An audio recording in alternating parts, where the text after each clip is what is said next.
ఏమి లేదు, మన మీద అధికారం లేదు, ప్రభుత్వం లేదు. ఎందుకు అనంటే ఇప్పుడు మనం ఏమయ్యామంటే బాప్తిస కార్యక్రమం ద్వారాగా ఆల్రెడీ మనం ఏమైపోయాము, చనిపోయాము. ఇక మరణానికి మన మీద ఏముందండి, అధికారం లేదు. మనం ఎవరిలో ఉన్నాం ఇప్పుడు? క్రీస్తు యేసునందు ఉన్నాము. క్రీస్తు యేసునందున్న వారికి ఏ శిక్షా విధి లేదు. 8వ అధ్యాయం తీయండి, అదే పత్రికలో 8వ అధ్యాయం.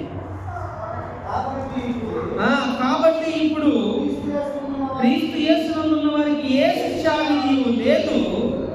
క్రీస్తు యేసునందు జీవము నిత్య ఆత్మ యొక్క నియమము పాప మరణ నియమముల నుండి నిన్ను నన్ను ఏం చేసింది, విడిపించింది. దేవునికి స్తోత్రం, హల్లెలూయా. కాబట్టి మనకి మన మీద పాపానికి ఏ అధికారము లేదు. అర్థమైందా? శిక్ష లేదు ఇంక మనకి. కాబట్టి ఆ రీతిగా మనం జీవిస్తూ ఉండాలి పిల్లరా.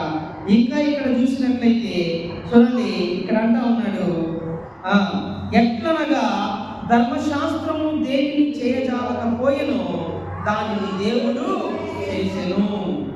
సరేనా? దేవుడు చేసిన కార్యం ఇది.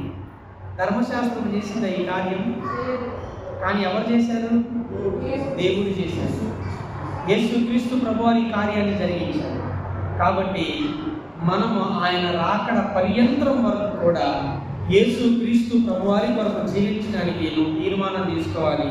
ఈ జీవితంలో, ఈ ప్రాంతంలో, నేను అంటున్నాను, ఈ ప్రాంతంలో ఉన్నంత వరకు కూడా ఈ సంఘానికి, అర్థమైందా, ఈ సంఘానికి ఏమవ్వాలా? నమ్మకమైనటువంటి విశ్వాసిగా ఉండాలి. అర్థమైందా? ఇప్పుడు దేవుడు ఏమని ముద్రేశాడు నీ మీద? ఈరోజు కృపా సన్నిధి సంఘములో నుంచి సార్వత్రిక సంఘములోనికి ఏమవ్వాలని చేర్చబడాలి. అర్థమైందా? ఈరోజు నువ్వు ఎక్కడికి చేర్చబడ్డావు? మొట్టమొదటిగా లోకములో నుంచి కృపా సన్నిధిలో చేర్చబడి, కృపా సన్నిధి సంఘములో నుంచి, అక్కడ ఉన్నటువంటి అపోస్తల బోధ నుంచి, సహవాసము నుంచి, రొట్టె విరుచుట నుంచి, ప్రార్థన నుంచి నువ్వు ఎక్కడ చేర్చబడతా ఉన్నావు? సార్వత్రిక సంఘములోనికి నువ్వు చేర్చబడతా ఉన్నావు. ఎందుకంటే కృపా సన్నిధి లేపబడదు, సార్వత్రిక సంఘము లేపబడింది. దేవునికి స్తోత్రం, హల్లెలూయా. ఈరోజు నీవు నేను దేవుని ఆరాధించుకోవడానికి ఈ సన్నిధే, అర్థమైందా? కానీ లేపబడేది సార్వత్రిక సంఘం. అట్టి సంఘములో మనమందరము ఉందుముగాక. కృపా సన్నిధికి వచ్చిన ప్రతి